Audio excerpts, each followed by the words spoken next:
Hello বন্ধুরা, দোল পূর্ণিমার দিন দুর্গাপুজো হলো। কোথায় পুজো হলো, কেন দোল পূর্ণিমার দিন এই দুর্গাপুজো করা হয়, সব নিয়ে বিস্তারিত আলোচনা করব।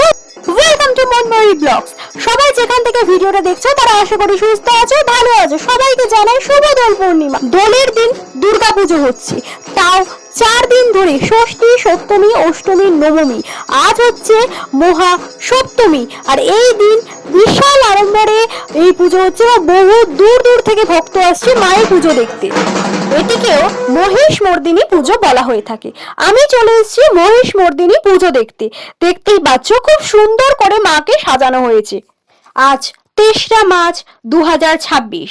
দোল পূর্ণিমায় আমাদের হুগলি জেলার শ্রীরামপুরে পঞ্চানন তলায় 222 বছরের পুরনো ঐতিহ্যবাহী দুর্গাপুজো অনুষ্ঠিত হচ্ছে।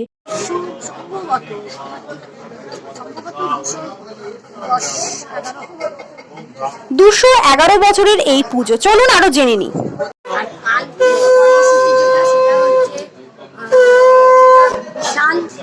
আমাদের মায়ের হয় অধিবাসী ছাড়াও বাইরের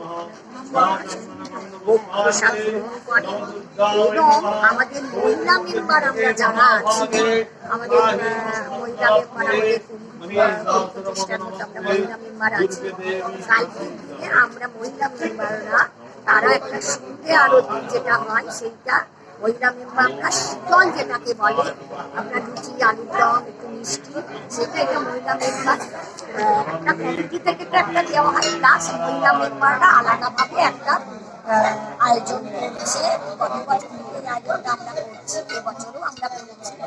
সেইটা আমরা সমস্ত যারা দর্শনার্থীরা আছে তাদের প্রত্যেককে আমরা সেই তাহলে আমরা জানতেই পারলাম যে পরের দিনকে বিশাল আয়োজন করে ভোগ খাওয়ানো হয়। দেখতেই পাচ্ছ আমিও চলে এসেছি ভোগ খেতে, এবং এখানে প্রচুর লাইন পড়েছে, প্রত্যেকেই কুপন নিয়েছে, আমিও কুপন নিয়েছি। ধীরে ধীরে লাইনটা চলে যাচ্ছে, দেখতেই পাচ্ছ মন্দিরের দিকে।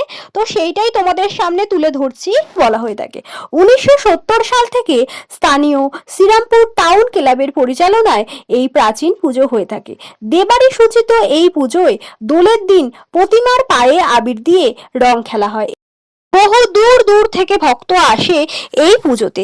দেখতেই পাচ্ছ প্রচুর লাইন পড়েছে ভোগের খাওয়ার জন্য, আর প্রত্যেকেই হাতে কুপন নিয়ে এসেছে, কারণ কুপন ছাড়া এখানে খাওয়া যাবে না। তাই প্রত্যেককে আগে ভাগে এসে কুপনটা কেটে নিতে হবে।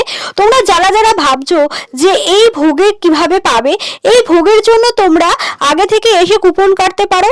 না হলে অষ্টমীর দিনকে সন্ধেবেলা খুব সুন্দর করে লুচি, আলুর দম প্রসাদ দেওয়া হয়, এছাড়াও খিচুড়িও দেওয়া হয়। আমি দেখতে পাচ্ছ সন্ধেবেলা চলে এসেছি, খুব সুন্দর করে রাস্তাটা লাইট দিয়ে সাজানো হয়েছে। তো মায়ের আরতি দেখবো বলে সন্ধেবেলা চলে এসেছি। দেখতেই পাচ্ছ মায়ের আরতি আরম্ভ হয়ে গেছে। এখানে দুর্গা মায়ের পাশে হাঙর মাছও রয়েছে।